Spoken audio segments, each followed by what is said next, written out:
Hi, this is Braden Holtby. Hey, this is Tanner the Bulldozer Bozer. Hi, this is Brian Burke from Toronto, Ontario. This is Daryl Sutter. Hello, everyone. I'm Carly Agro from Sportsnet Central. This is Jay Onright. This is Quick Dick coming to you from Tofnell, Saskatchewan. Hey, everybody. My name is Theo Fleury. This is Kelly Rudy. This is Corey Cross. This is Wade Redden. This is Jordan Tutu. My name is Jim Pattison. Hey, it's Ron McLean, Hockey Night in Canada and Rogers Hometown Hockey, and welcome to the Sean Newman Podcast. Let's get on to that T-Bar 1 tale of the tape.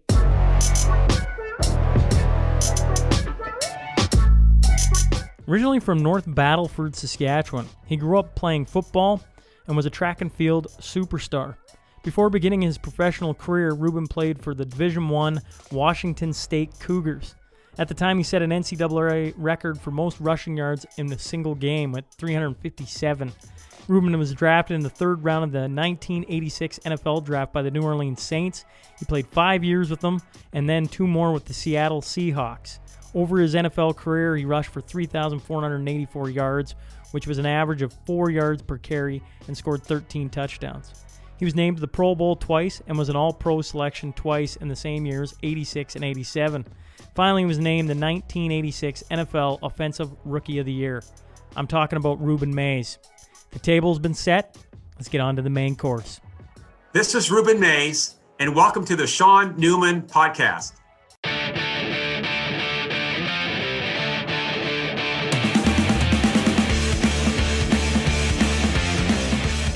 Well, welcome to the Sean Newman Podcast. Today, I'm joined by Mr. Rueben Mays. So first off, sir, thanks for hopping on with me. You're welcome, Sean. Looking forward to it.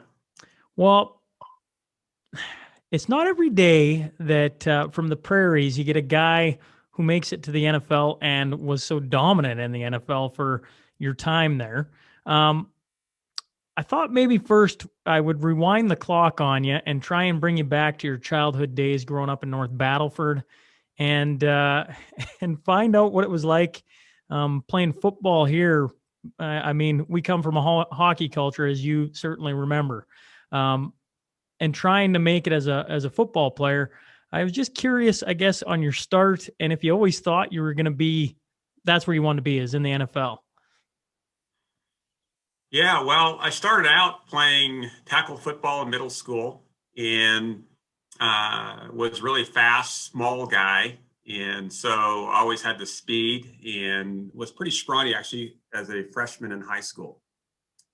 But 5'8", 150 pounds, maybe a little bit lighter than that. So I was always pretty prolific in track and field. And in fact, that was my first love.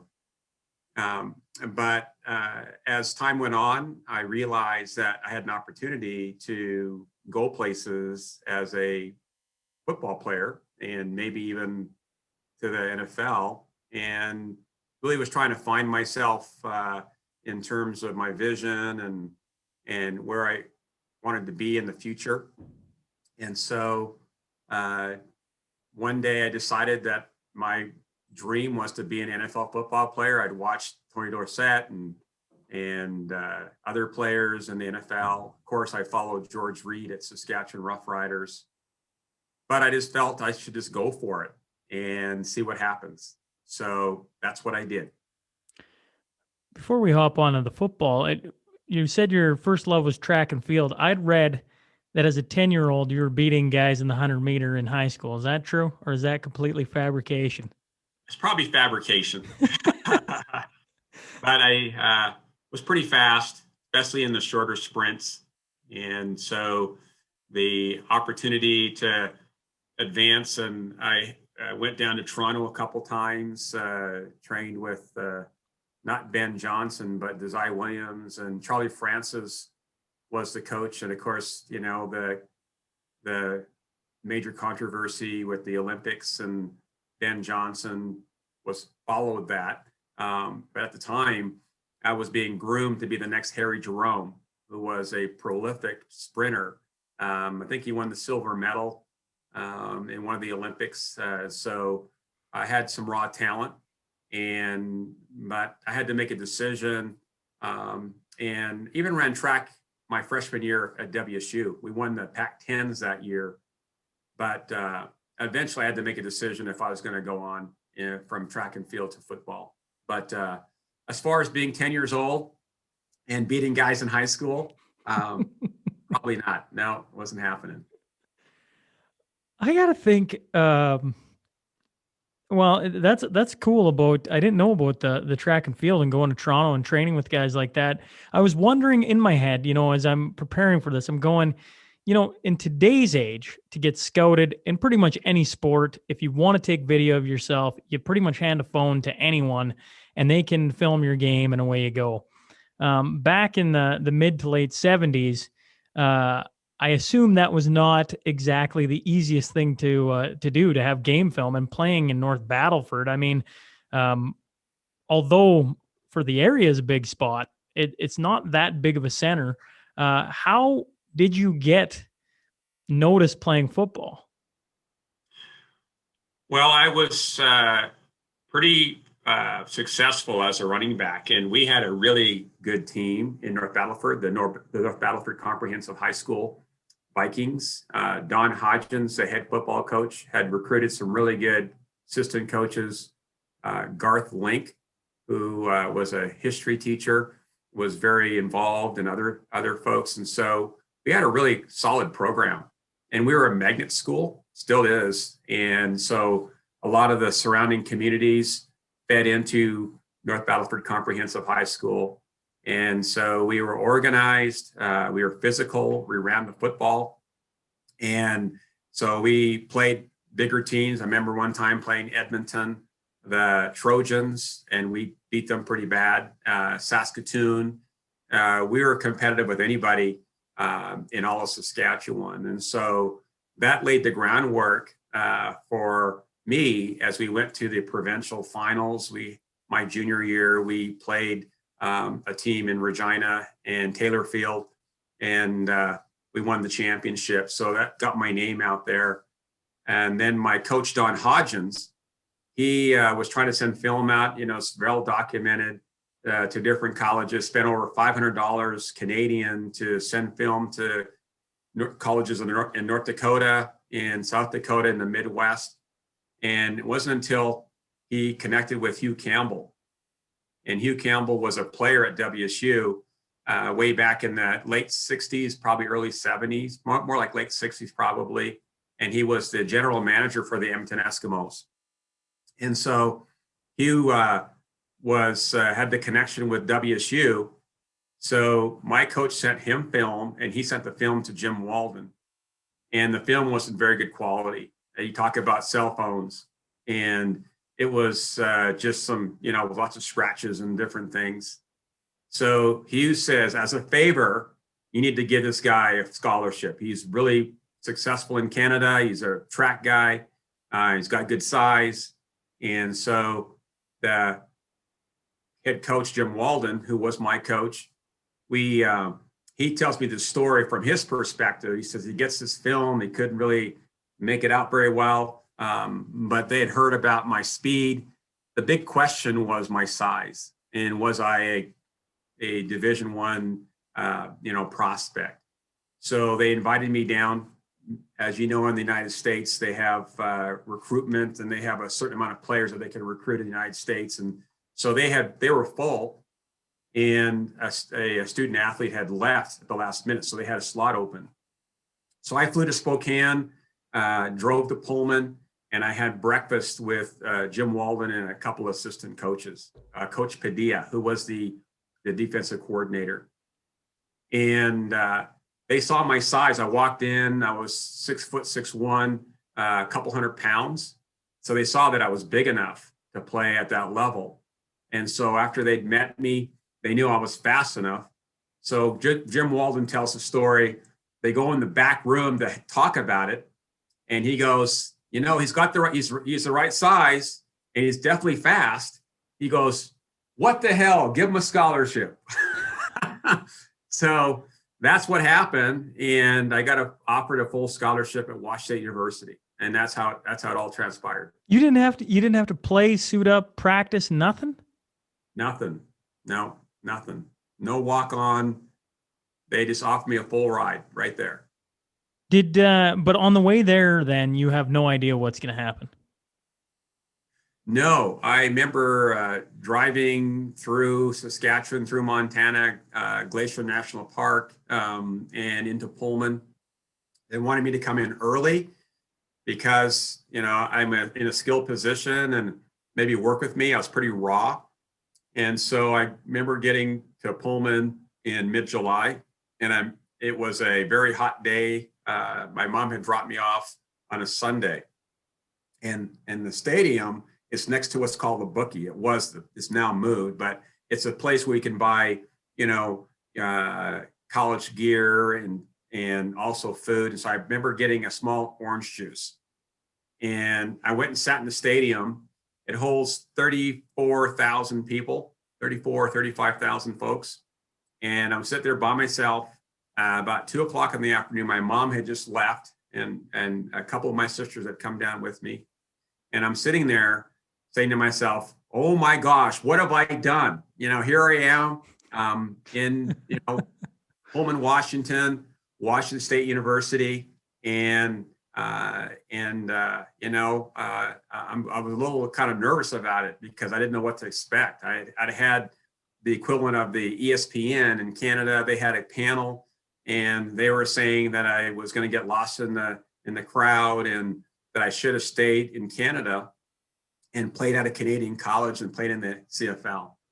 And I just said, unless I reach for the top, I'm not going to know. And so I said that afternoon, I said, I don't care. Whatever it takes, I'm going to work my butt off and see what happens. And so that's what I did. And I was able to play a few games my freshman year. And I think I have the freshman rushing record, but I was very focused. When you say the Canadian version of ESPN, like, are you talking TSN in Canada was talking like that, or? Yeah. There's some version of that, and they had a bunch of sportscasters because I was one of the top prospects in the country in terms of the sprints coming up. I'd won numerous track events in the Knights of Columbus, and I broke in the Canadian 55-meter record junior in high school. I was constantly racing against college age folks, so I had world-class speed, and so they were talking about me in terms of track, and then the football thing.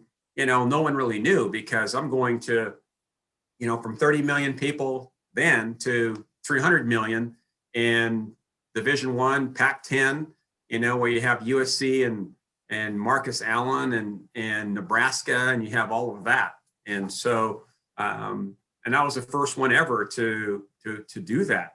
So people weren't very optimistic that I was going to work out for me. What did you think the first time you heard that?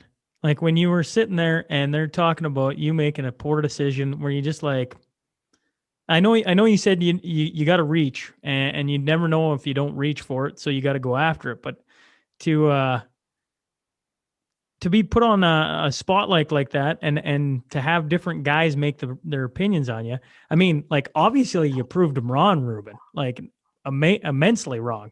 But do you remember seeing that, or did somebody show it to you, or were you paying attention to it? Well, I wasn't paying attention to it. I was focused on trying to learn the plays and trying to, really understand college football at WSU and trying to get more playing time. So that was my focus, and also going to school. I wanted to get a business degree, and so I'm now in a U.S. college and trying to, get good grades and plus play at the Pac-10 level. And so that's what I was focused on. And, that's what it was.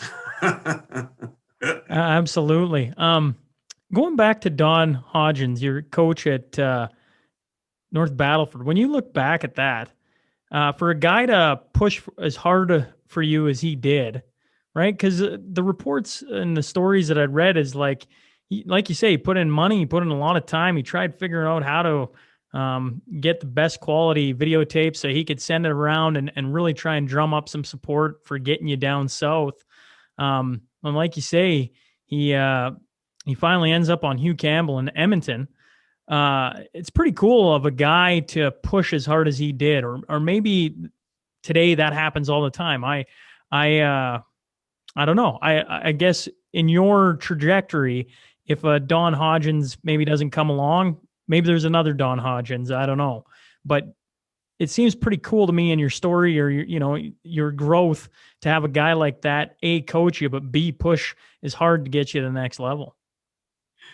Well, yeah, and I'm eternally grateful to Coach Hodgins. And every time I'm back in North Battleford, I have dinner with him and his wife and children and all of that. And I'm so grateful. He was a kind of a no nonsense guy, and weren't they all back then? And he just took it upon himself. And I think part of it too was my track and field success. So he might have saw, and he'd been around for a while, and saw what we had done against teams in Edmonton and Saskatoon and Regina, and so willing to invest in me, and it worked out.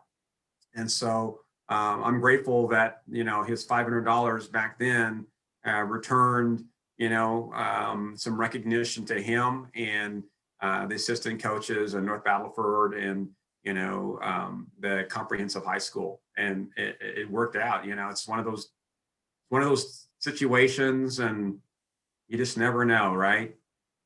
Yeah, well, it's I started this podcast, and for the listeners, they get tired of me saying this, but I started this podcast back in February 2019, and so the idea being, I'm from Hillmont, Saskatchewan, which is, from where your ancestors set up the Shiloh community, that would be, half an hour, 35 minutes as the crow flies, community-wise. And so I got mentioned your name probably a year back. And I mean, at the height of your career, I'm just being born, right? So yeah, right. Forgive me for not being, but I read about you and I go, holy man, like this is a pretty cool little story. Like, I mean, big story. Most people that come out of our area, as you know, are wearing skates, right? There's a lot of successful hockey players that come out of here.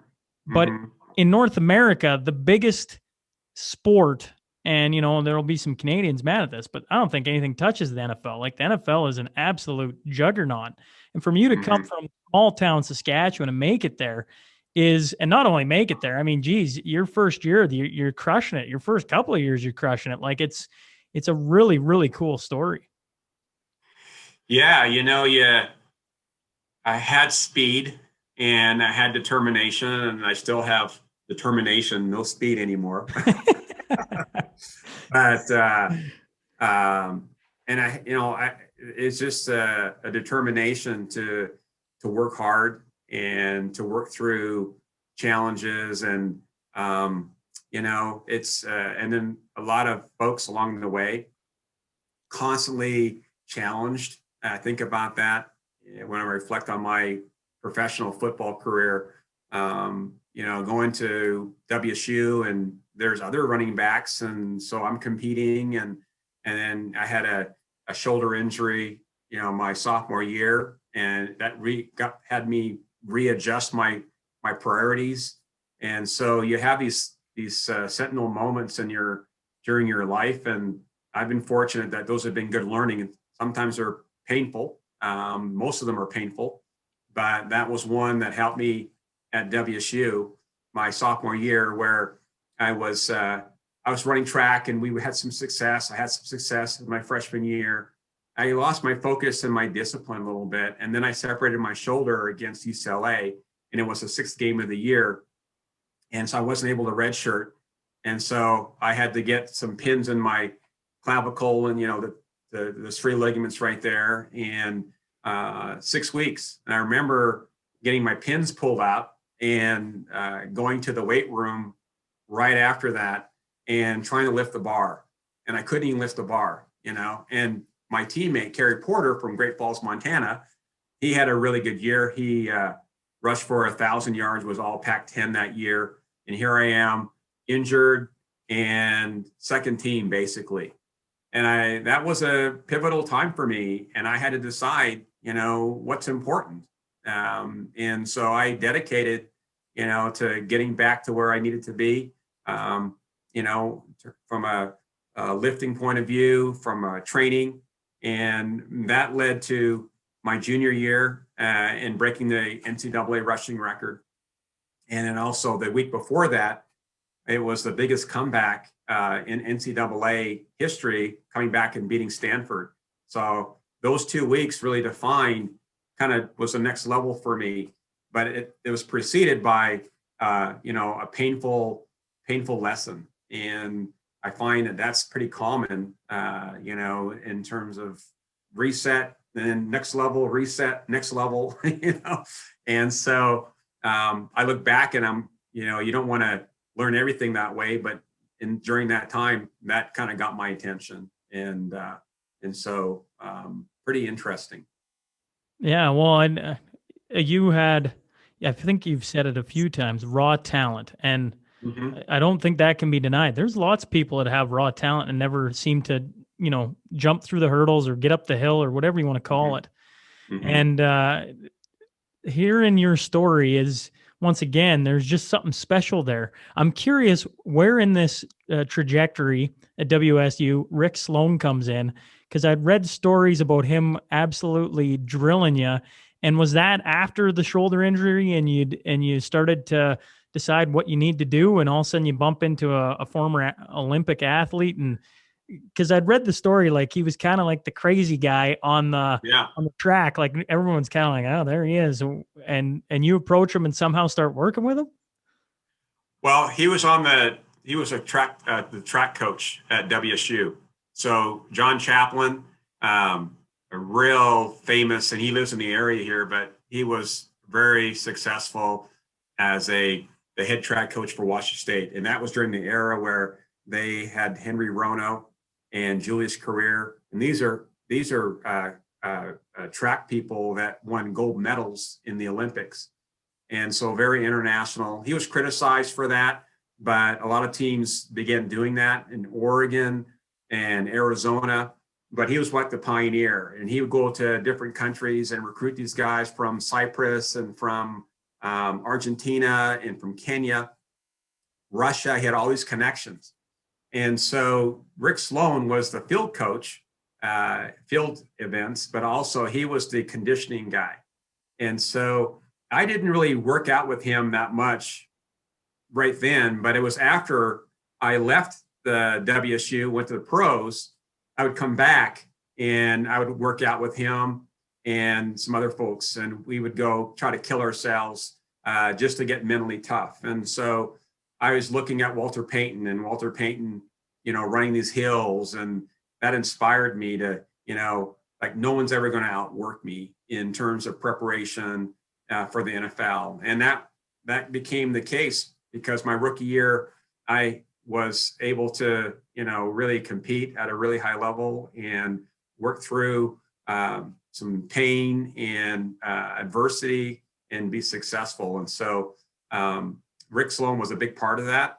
After I left WSU and got drafted, and I came back and prepared with him, and that was really good. So again, another person who I sought out and said, I want to be mentally tough, Rick. I want to work out really hard. We had a thing called Upchuck Hill, and it's gone now. There's a hotel there, but it was probably a couple hundred yards. It had a plateau, and then you go up some more. And then there's a place called Engineering Hill, which is straight up, and it's a brick hill. So we run that. We lift weights, then run these hills, and it was really exhausting. And we take WSU players, and they'd be throwing up and everything. And that really helped me when, I'm playing the Rams and it's hot and I got the wind knocked out of me and I can't hardly see because I got sand in my contacts, and I get the ball and I break one for 50 yards. It's mental. And it's a mental approach after you get physically prepared. So Rick was the person that really helped with that. Helped to kind of solidify that approach. And I was able to carry that in the NFL. You know, in hockey, I talk to a lot of hockey players. We talk an awful lot about how mental the game is, the mental side of playing hockey. And once you get to the elite levels, how a big chunk of that is mental. Is the same thing can be said then about the elite level of football? Yes. I think any professional sports, everyone's a pretty good athlete. So what separates someone that makes a catch or breaks a tackle or, makes a long run? It's really a game of inches. Everyone's pretty well in the same category. And so your ability to make plays. And I remember my running back coach telling me, Jim Skipper at New Orleans, he said, everyone's paid as a running back. They expect you to get 4 yards of carry. You get paid to do that. I mean, that you're a professional. That's the expectation. What we want you to do is we want you to get, what's beyond that? What tackles are you going to break? What plays are you going to make? Players make plays.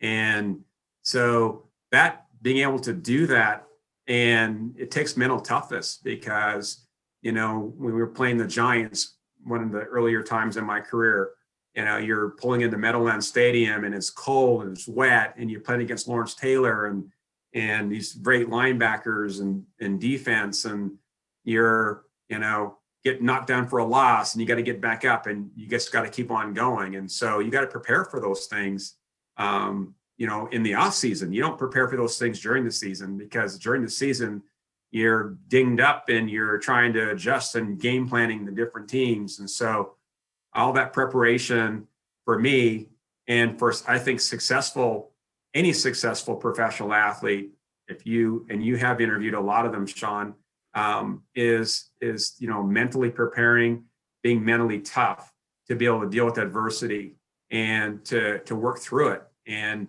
I learned, coming from Canada, I said, I'm just going to go for it, and I'm going to have distractors.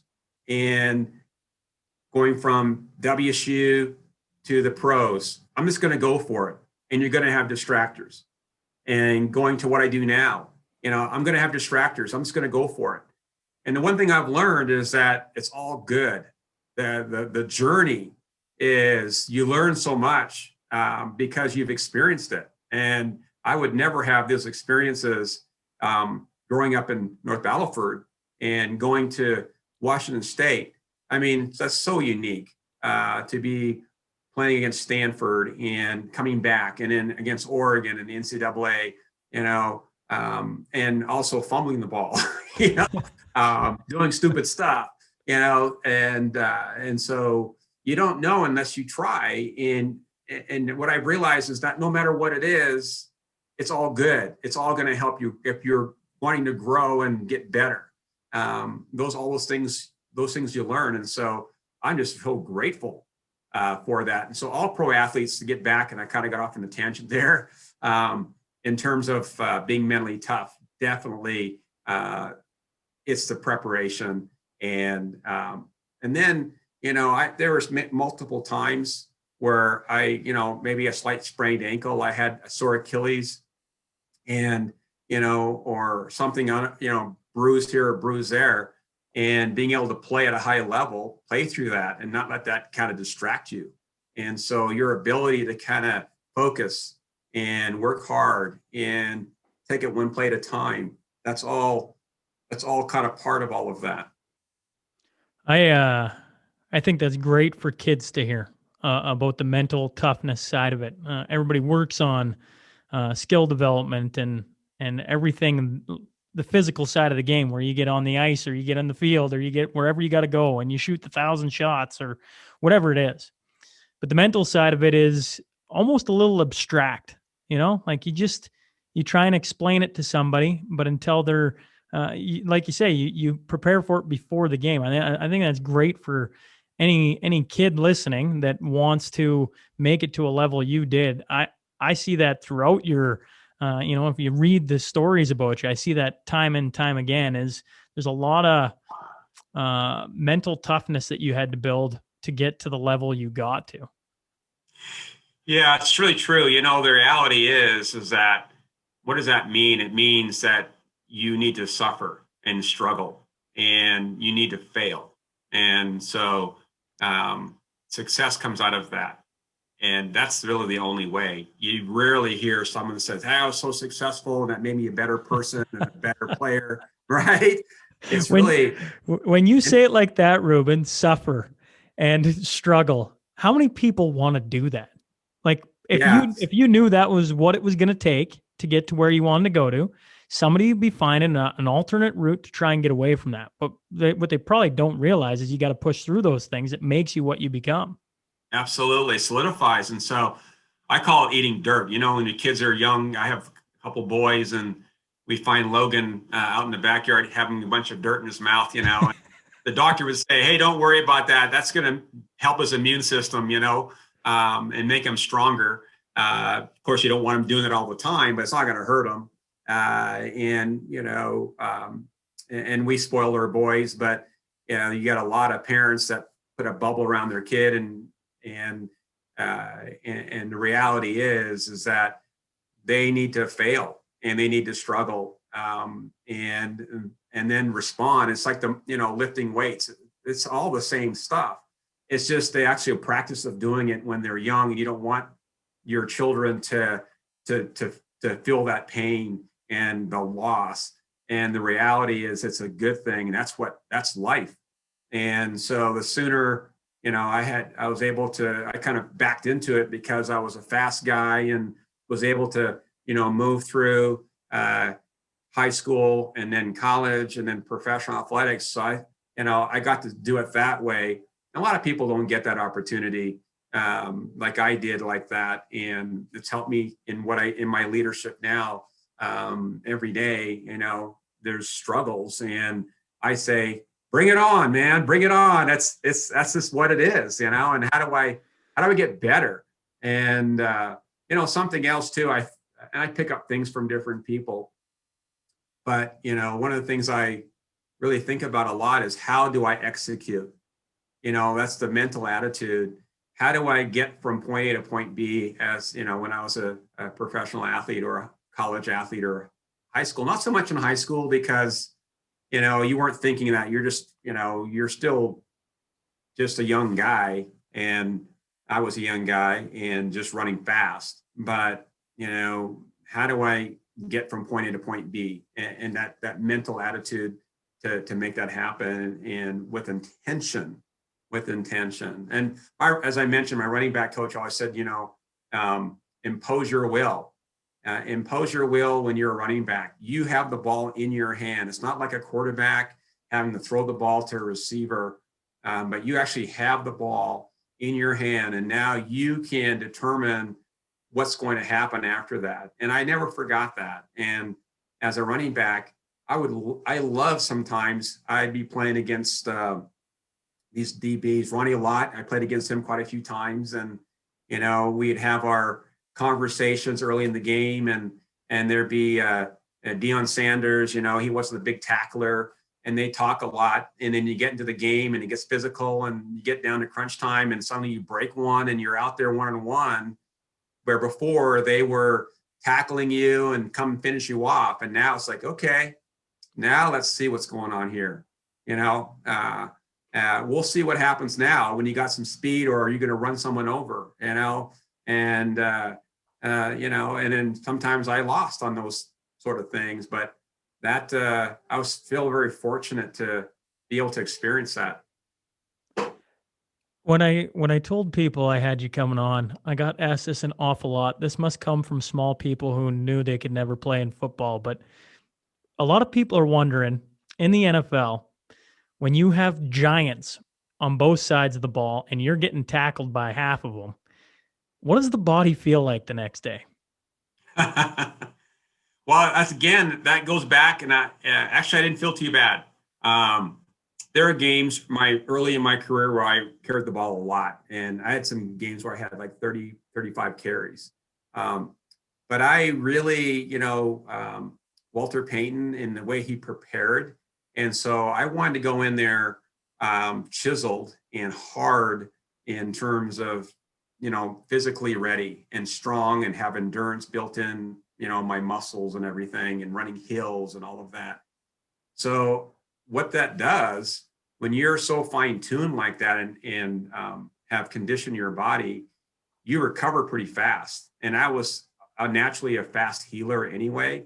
So on Monday, when I came in, I really wasn't that sore. I mean, I just got, I didn't have a bunch of bruises and stuff, but of course you've been hit quite a bit. You got the pads and everything.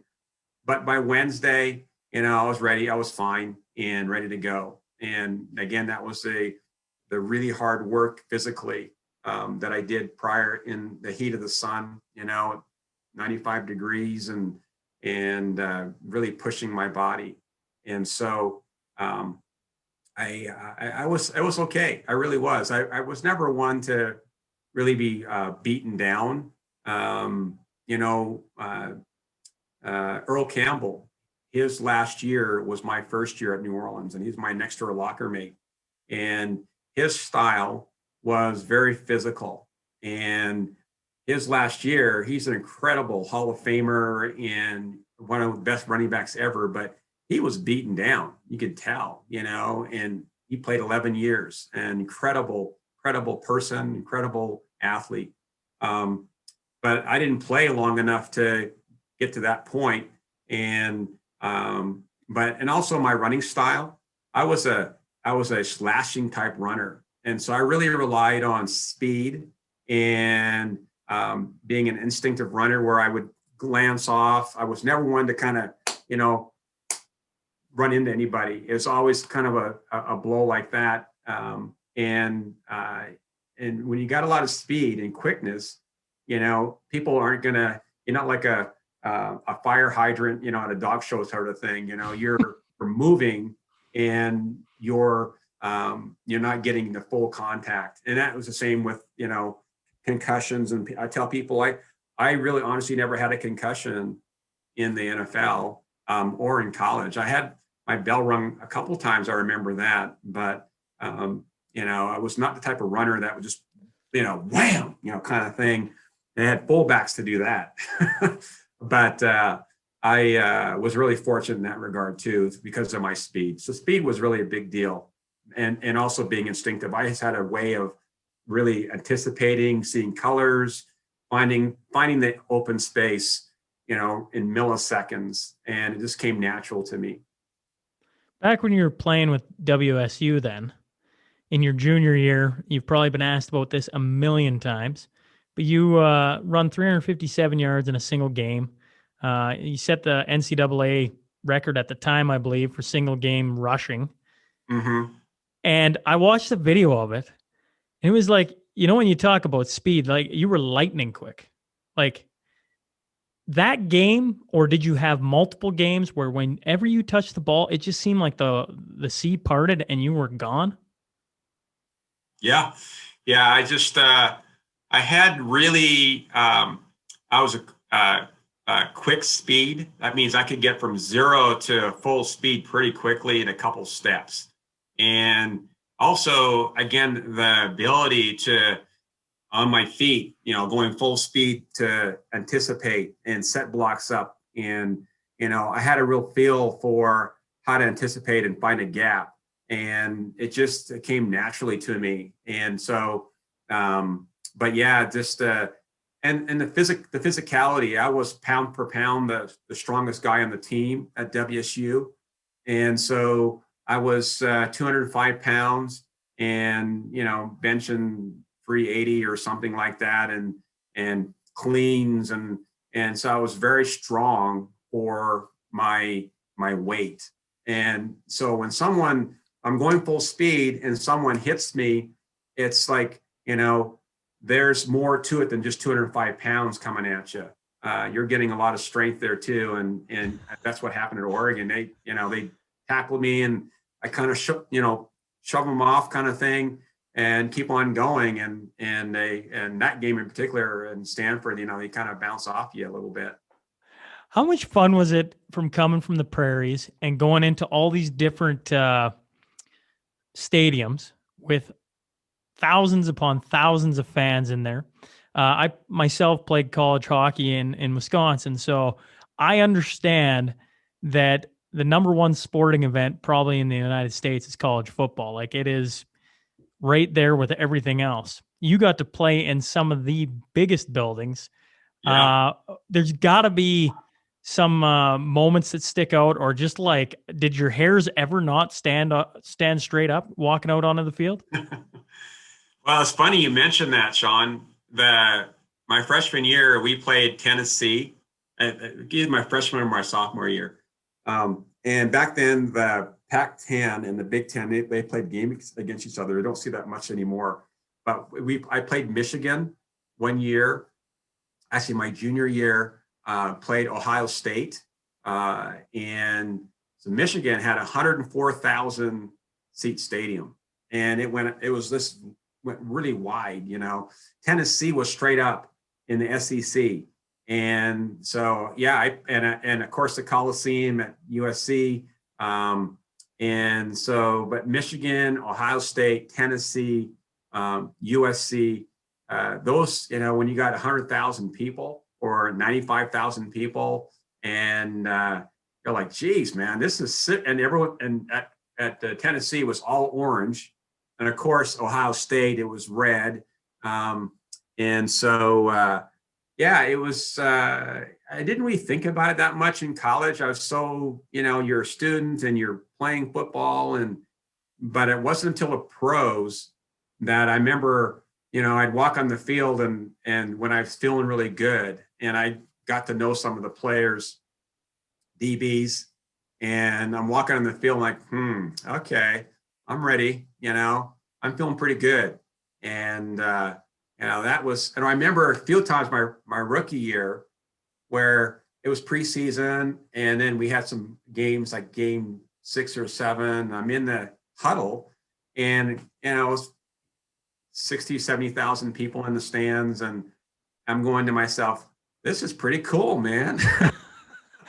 Here I am. And we're going to run a play and I'm going to get the ball. And, you know, it's like going to work almost. So that was quite an experience to reflect on that and also be in those big stadiums.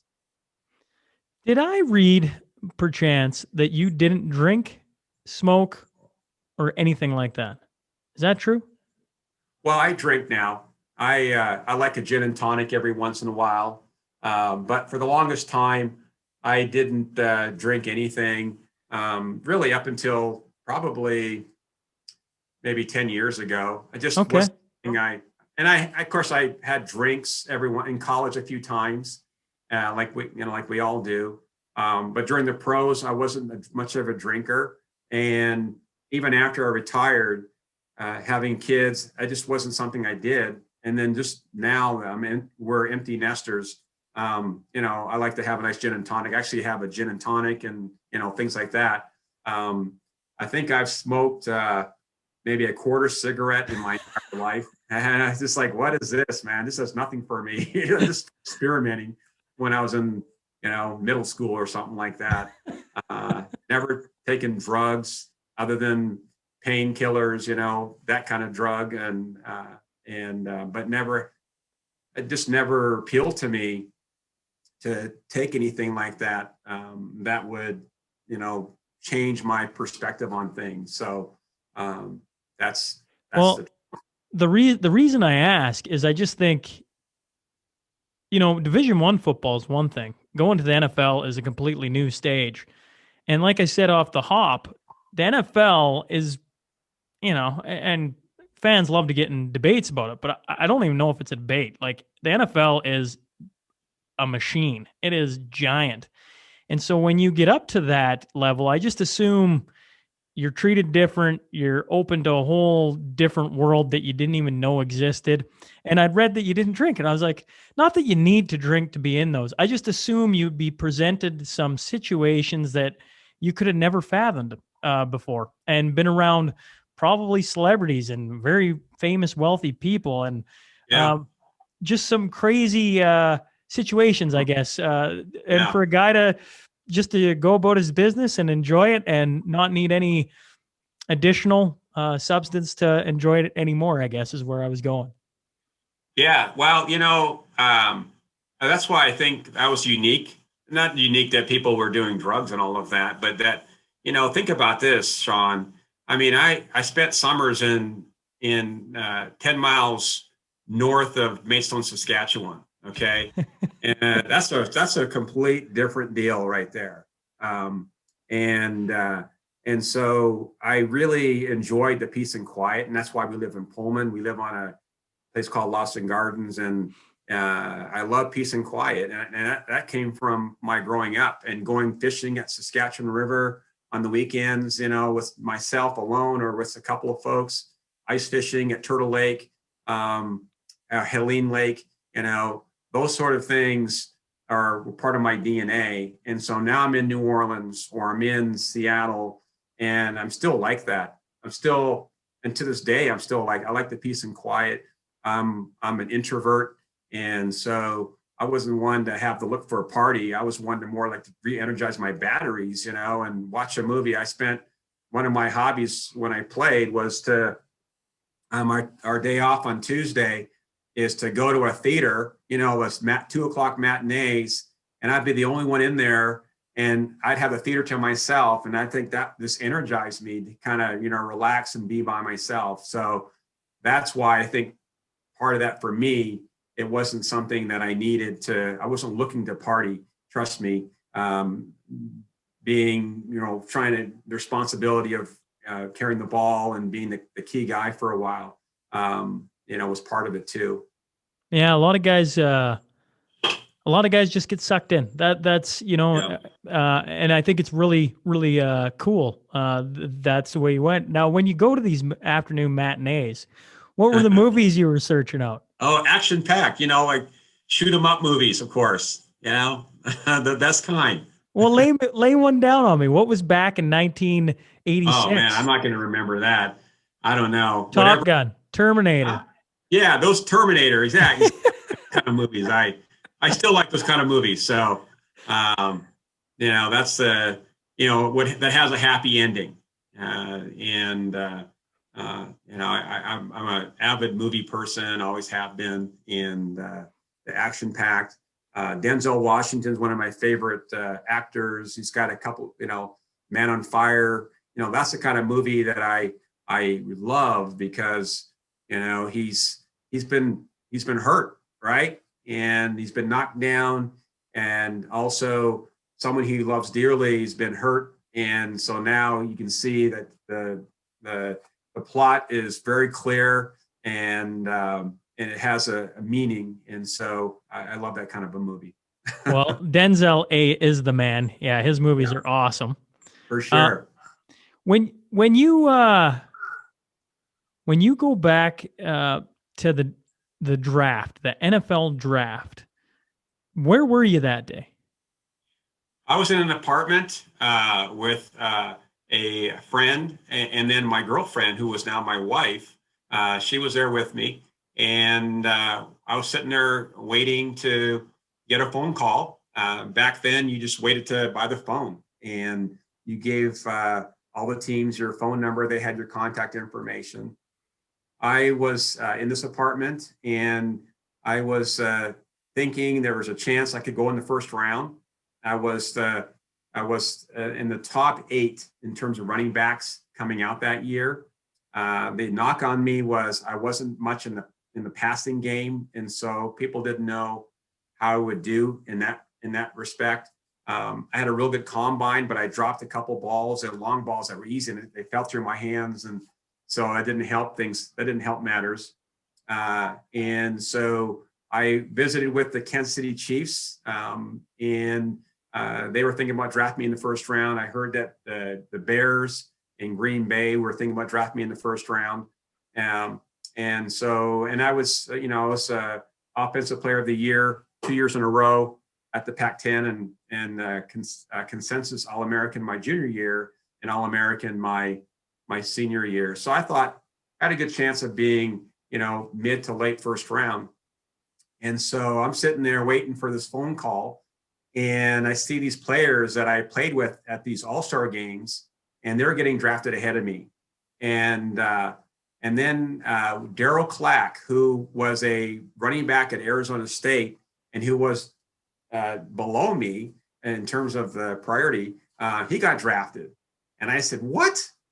Daryl Clack got drafted in the Pac-10 and I didn't get drafted yet, you know? And so I said, that's it.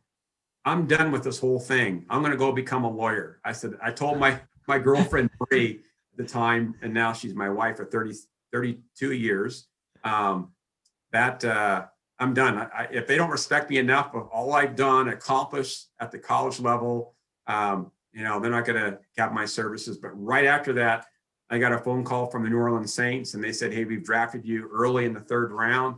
We're excited to have you here. We've drafted other running backs.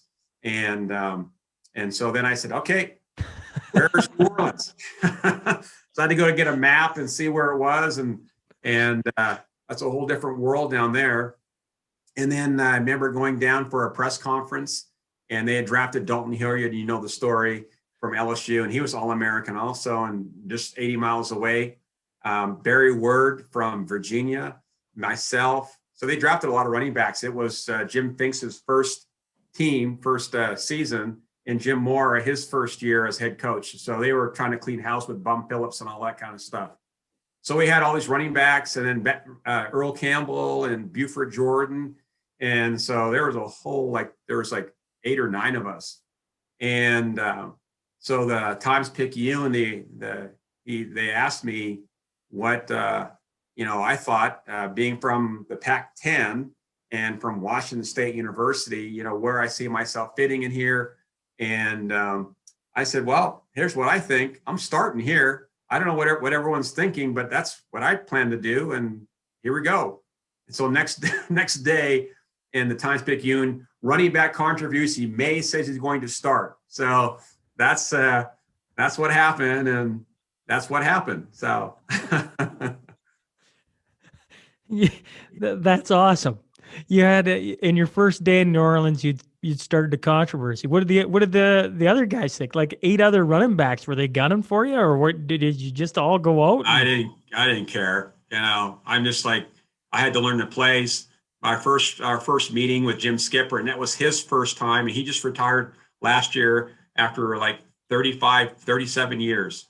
And he had a picture of his family. So he came from the USFL, and it was his first year as a running back coach. You have Earl Campbell, Dalton Hilliard, Barry Word, all these players. We're all sitting there, and he pulls a picture of his family, and he just like this picture up here behind me. And he says, see that? That's my family. He says, I love my family. So here's the deal. I don't care if you're a first-round draft pick. I don't care if you're a free agent. I don't care if you're a Hall of Famer. Doesn't matter to me. If you produce, you start here. That's end of story. And he had some more choice words. Yeah, colorful words to put in that statement there. And I said, wow, that's interesting. This is different than college, man. In college, you go practice and you go have pizza with your buddies and, you go to class, and this is pretty serious, man. So, and they're pretty serious because there's a new regime, obviously. So that again was another opportunity for me to establish myself. And he said, players make plays. And he also said, all these sayings from these different folks, the cream always rises to the top. So if you work and you're good enough, you're going to rise eventually in NFL for sure. They do not care where you're drafted, unless you're a quarterback, and you're drafted high, but you have to produce, or else you won't be there very long. Well, and you went to New Orleans without a contract for training camp, yeah? Yeah, I did. In the summertime, I rented a teammate. He was at WSU. He's a linebacker, and he was staying in Washington, so he allowed me to stay in his condo, him and his wife's condo. And I went and worked out and went early and trained to learn the plays. I, had a dream of being an NFL player, and I wanted to prepare for that. So that's what I did. That's pretty cool. That's not, I don't know if ballsy is the right word, but that's confidence showing that I don't got a contract, but I'm coming down and let's get this rolling. How long did it take? How long did it take Rueben before they're like, here's a contract, sign on the dotted line? Well, it didn't take that long. It was a pretty basic contract. But the thing, because I was drafted a little bit later, my agent, we had a lot of incentives in there. So it was a pretty basic 3-year contract. And then I had quite a bit of money in incentives. And so when I got to the Pro Bowl and all these different things, that added quite a few zeros on there my first year. I remember my first year I made $382,000. That's 1986, quite a bit of money. I went back to college, and my roommate from my senior year, I stayed back with him, and I said, hey, my accountant just sent me this. I made $382,000. That's pretty cool, isn't it? He said, yeah. So, that's what it was. And my signing bonus was $100,000. I thought I died and gone to heaven. I had $100,000. They give you a check for $100,000, and so, that was great. What did you do with $100,000? Well, you put it in the bank, first of all, and I was able to help my mom and my dad a little bit with some debts, and help my sisters a little bit with some college stuff, and then eventually buy a home. And so, but you pay taxes on that too. That's pretty cool, though. You gave back to your family. Well, I mean, I didn't know what else to do. I mean, my dad had a business and was in a little bit of debt, and my mom, my parents were divorced, and she was behind a little bit. And so, compared to what I had, it was a small amount of money. Plus, the Canadian dollar wasn't worth as much, so it multiplied there. And so that was one of the first things I did. And I wasn't married at the time, and so I felt I could do that. And of course, that changed when I got married and wasn't able to do that anymore. But that was a happy day for me when I could go home, when I went back home, and able to help my dad, my mom out a little bit financially. It was good. That's a good thing. That's a super cool thing. Yeah. Yeah. The reason I'm not surprised, I shouldn't say surprised. The reason I enjoy what you did with your signing bonus so much is I've heard, I've had one kid come on and he went and bought cows for the farm. I thought that was pretty cool. But I've heard a lot talk about, I went out and bought a new car. I bought this. Yeah. And there's nothing wrong with that. Who am I to judge, right? Right. But to go back and help your parents out with some debt, that's pretty cool. Yeah, I'm just very fortunate. You think about those things, and I didn't think twice about it. And like I said, it wasn't in the context of things. It wasn't a lot of money, but it's just you have the money. You're doing this thing called professional football. You really don't have a context. I remember.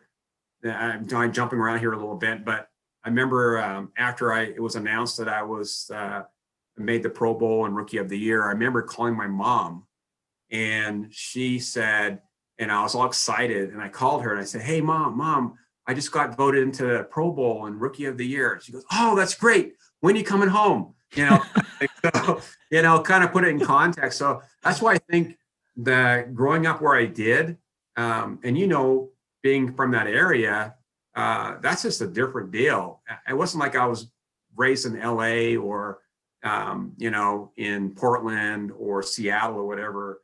I come from a very different background. And I think that's helped me a lot in terms of just looking at the world in a different way.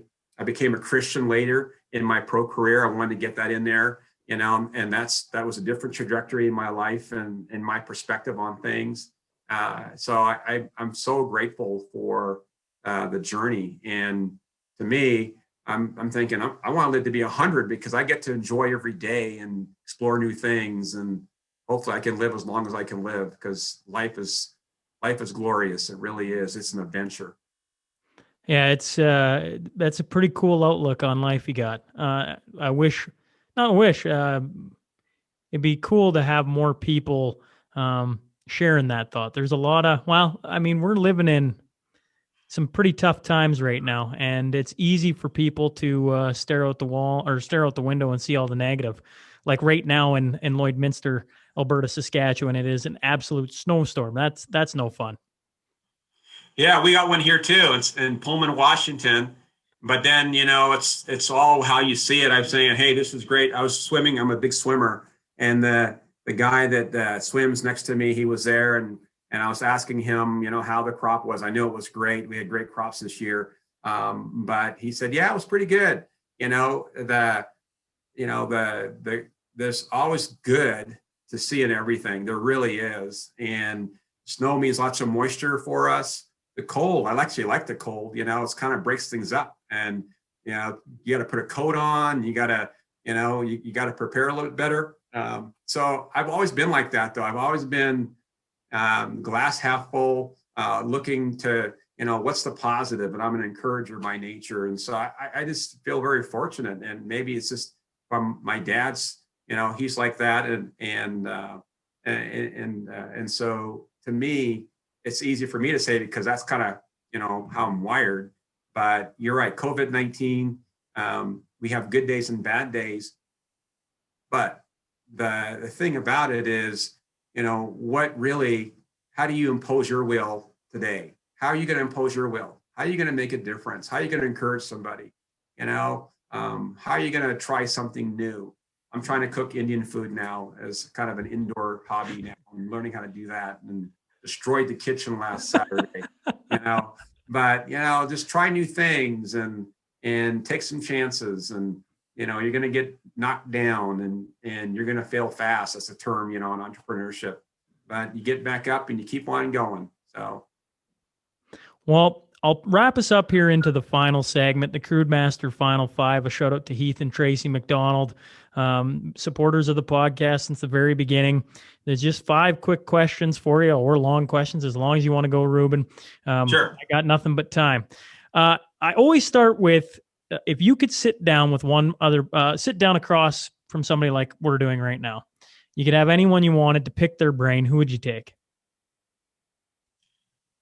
Probably, well, I have a couple, Paul in the Bible. I'd love to sit down and sit across from him because of what he did in world history, and Jesus Christ for that matter. But in terms of here, probably, that's a good question.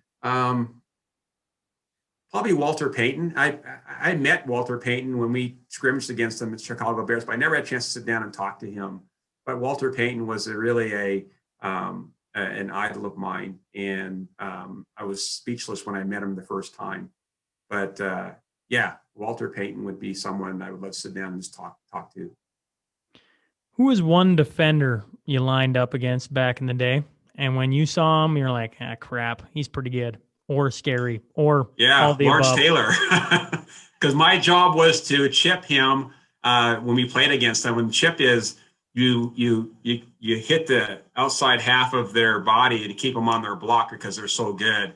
And he was like 6'3", 260 probably, solid muscle, quick as a deer. And I chipped him a couple of times because he didn't see me. But the third time, I've come running at him to chip him, and he sees me and he just launched me, man. So he was a really good player. I remember that. And Ronnie Lott too. I played against him a couple times each year against the 49ers. They were in our division back then, still are. How about a guy on the opposing team that you watched and went, man, is that guy an athlete? Yeah.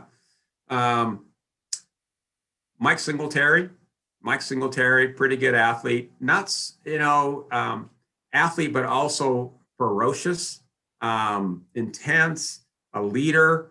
And the reason I know that, because I saw the other side of it. He was part of this pro athlete ministry program called PAO. And so Maria and I got to spend some time with him and his wife in Arizona at a conference one time.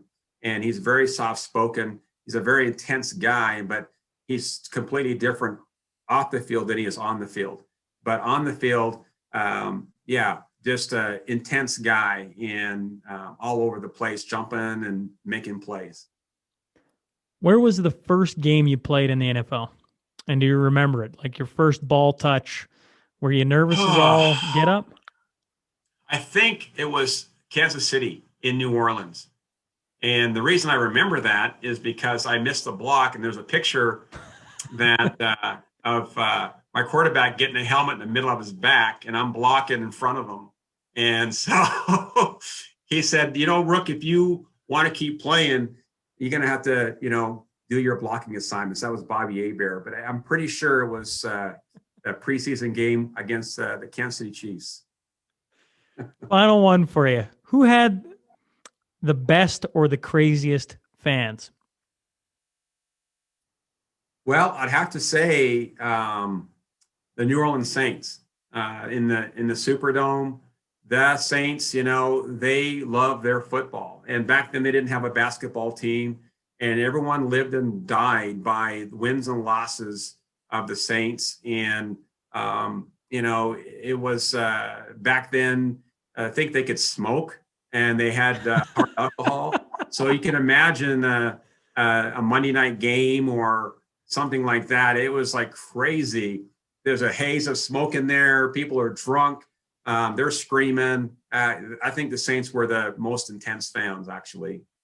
Bonus question then. Yeah. Did you like playing on Sundays or the Monday nighter? I like playing on Sundays. I'm not a night person. I'm a really morning person. I get up between 4 and 4:30 in the morning. And so I'm ready to go. By 8 o'clock, man, I'm pretty well shot. And so waiting all day for a 6 o'clock game, and you're sitting in your hotel room, you go to the local mall, you walk around, you got team meetings. It killed me. I hated it. You're just waiting around all day. And then, you get to the evening and you got to play this football game. So just get it out of the way. Let's, play at 10 o'clock or something. Well, Rueben, I really appreciate you hopping on. I'm glad I finally tracked you down. This has been thoroughly enjoyable. Oh, excellent. And thanks for the opportunity. It's great to meet you, Sean. Thanks for reaching out, and, all the best to you and whatever you do. I really mean that. Thank you, sir. Hey, folks, thanks again for joining us today. If you just stumbled on the show and like what you hear, please click subscribe. Remember, every Monday and Wednesday, a new guest will be sitting down to share their story. The Sean Newman Podcast is available for free on Apple, Spotify, YouTube, and wherever else you find your podcast fix. Until next time.